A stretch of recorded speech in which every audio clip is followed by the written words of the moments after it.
Why are we fishing certain places? To this day, after all these years, I'm still wondering why certain people fish certain places on the lake. Is it just by accident? Do they know something? Is it history? Do they see something no one else sees? Is it mapping? What can it actually be? So today is the first day of the Bassmaster Elite series on the St. John's. Now, this has been lost for a couple years with forward-facing sonar, I believe, especially around here as fish start to become more nomadic. I don't know if fish are becoming more nomadic or we're actually fishing for those nomadic fish. That's a whole nother story. But a lot of times guys are just going out a little bit into the middle of the lake and not worrying about the map so much, not worrying about contours, not worrying about a lot of those things. So it's a little bit of, I'm not saying throw a dart on the wall, but a little bit, just a little bit.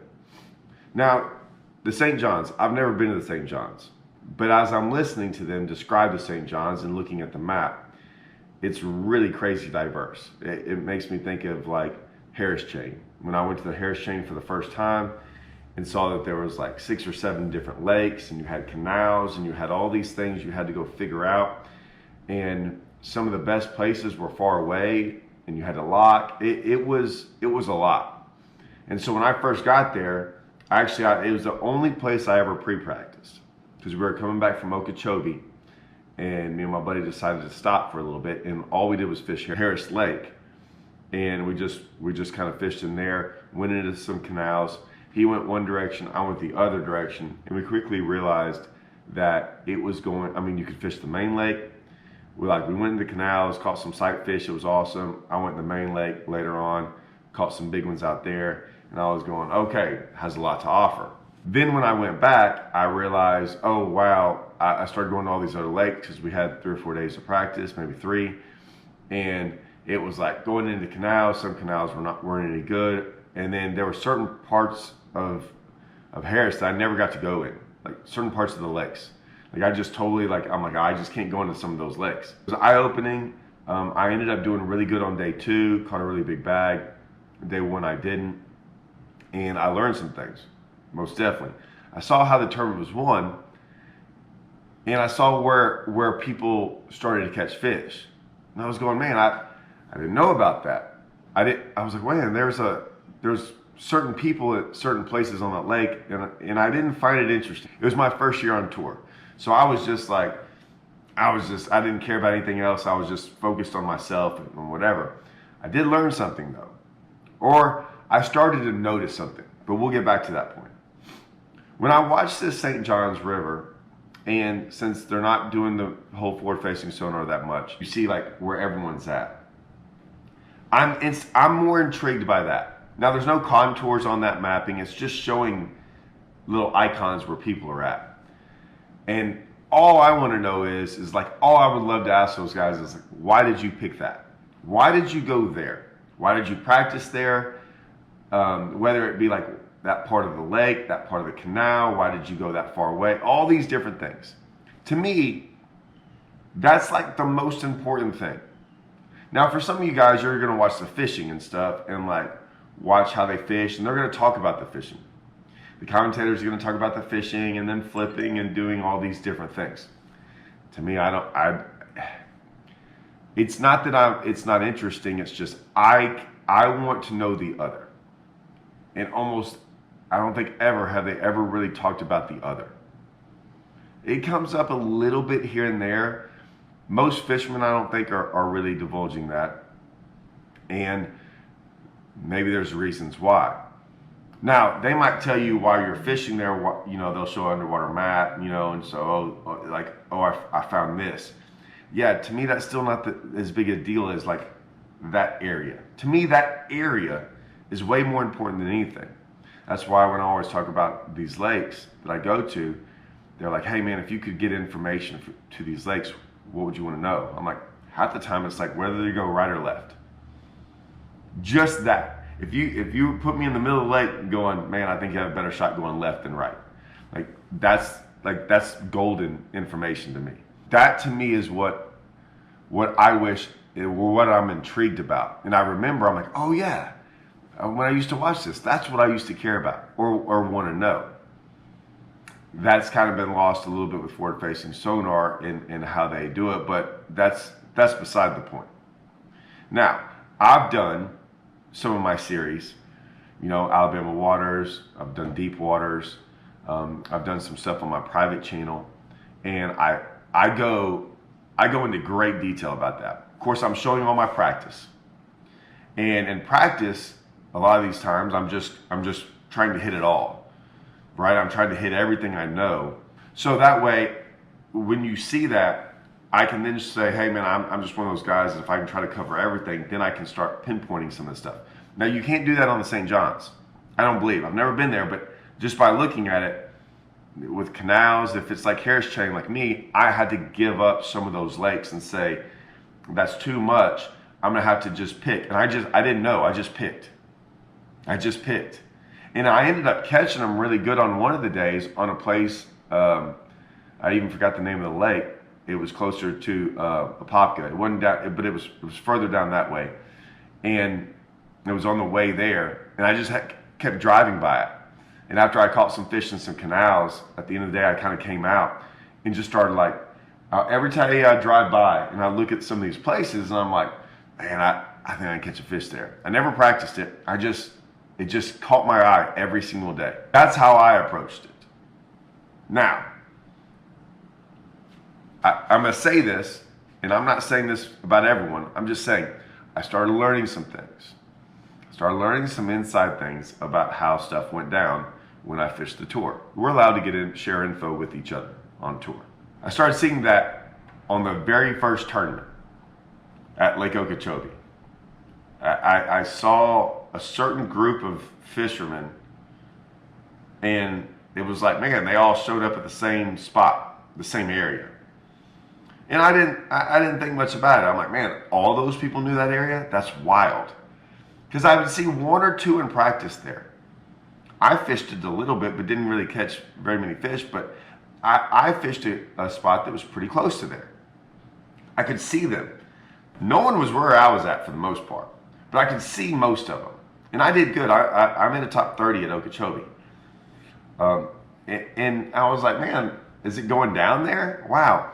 And then, of course, I found out a lot of people were pretty pissed on day 2 when more guys showed up to that area, right? So I was like, oh, okay, this is how it goes. Harris Chain, I think, was next. And I noticed some of the same group of guys that were on Okeechobee that caught them was in the same like good area on Harris Chain. And I was going, man, that's interesting. That's interesting to me. And then I started, I'm just saying, I started watching things on how it went down. You see a lot of things and you hear a lot of things. And so that information is shared between a group of people. And what's funny is like, not only is it shared, but it's like, hey, you could tell that like if 5 guys were over here and one of these guys in this group of people was over there, that whole other group sometimes would show up. And I noticed that very quickly. So I started keeping a real big eye on, I started knowing the groups of guys that shared information. Because if one of those guys in that group saw you, there's a good chance that more of those other guys in that group would come. And this was a known thing. This was not like, this doesn't get talked about. I'm not trying to bring up anything bad. I'm just saying I started realizing that. Now, watching the St. John's, it was funny. I did hear a comment by something. So I do know commentators on some of the elites, BPT, whatever it might be. Like I know some of these guys, and I know some on the NPFL. I know them all, I guess. It's funny too because there's always a backstory sometimes. Not always, but sometimes there's like a backstory. And even with us, even when we do, like if it's me and Matt, me and Ish, all of us, we'll sometimes throw something in there that's a little bit like an inside joke or an inside story or like you had to be there type deal. Or like if we were on that body of water, or we were on that lake, and I say something, they're like, oh, I know what he's talking about, right? Something went down. No one really talks about it, but we just know about it. I heard a comment that it was funny to me because I was like, he goes, man, that guy, he always picks the right water. He's always in the right water. Now, that can go two ways. For most people, right, you would sit there and listen and go, oh man, that guy's really good at what he does. He knows how to pick the right water. Just being here long enough and maybe it's my cynical look at things or whatever, I was like, I heard it and instantly go, yeah, he always knows where to be. How does he always know where to be on the right water? We talk about that sometimes with BPT and some anglers. It's like, man, you get very little practice, but yet you always show up on the juice. Now, the juice sometimes is different because you're like, well, you know, how do you know what the juice is? Well, what's funny is, especially like on our home lake or lakes around Texas or lakes I've been to, especially with grass and stuff, the juice changes. So 3 years ago, it might have been here, and now 3 years later, it's like 20 miles away, and it's like, man, how did you know to go right here? Like how? Now, maybe it's a lot of studying, but I mean, it's hard to study some of this stuff when some of these places don't go, like some tournaments don't go there. It's just interesting to me. And maybe I don't do enough studying. I don't know if there's enough time in the day to go like research all these lakes. And remember, a lot of these lakes are off limits. So it's hard you can't get information from people. You're not supposed to. So I just always look at that. It made me think about, man, I've always wanted to know how some of those guys find it. Because some guys find it. Now, here's another thought. What if it's just, there's 100 guys out there, and 100 guys have to go somewhere, right? And so it's like, okay, these 20 guys went to these 3 lakes, and these other 20 guys went to these 3 lakes, and 20 guys went to these 3 canals, and it just so happens, you know, you get on them, right? And you just happen to pick the right ones. I think that's happened to me a lot. It definitely happened to me at Champlain, and I didn't even catch them that good. I did in practice. I found them. But I mean, I literally, when I drove out of wherever I took out of, you know, where I loaded the boat, I just went left. No one ever told me to go left. And thank goodness. I mean, I found out later that if I'd gone right, I would have had to go like 50 miles before I caught fish. And I was like, oh man, I almost made a giant mistake. And luckily I turned left. Just by accident. I had no clue. And so I just look at this, and like I said, there's a lot going into this whole video of going, I do like the fact that when they go to these places, I just so bad want to ask them, like, why they chose that. I know why some of them choose canals, and I know why guys choose lakes, like they feel more comfortable in those places. And maybe it has nothing to do with any of that. I'm just curious, because you look at it, and it is extensive. Or are they just going, I got to go somewhere? When I practiced, so many times we would get a VRBO or somewhere, and it's like we would always get one, you know, somewhere in the middle of the lake somewhere. A lot of times, like what's easy to the lake, access to the lake, and what's somewhat easy to where the tournament takes out of. We'd always find a boat ramp right close to us. We always wanted that. So, one time we had a boat ramp at the house we were staying at. I think that's happened a couple of times. So we would launch, and I can't tell you how many times, like, that's where we started, where we launched. We'd launch the boat, never start the boat, and just start going.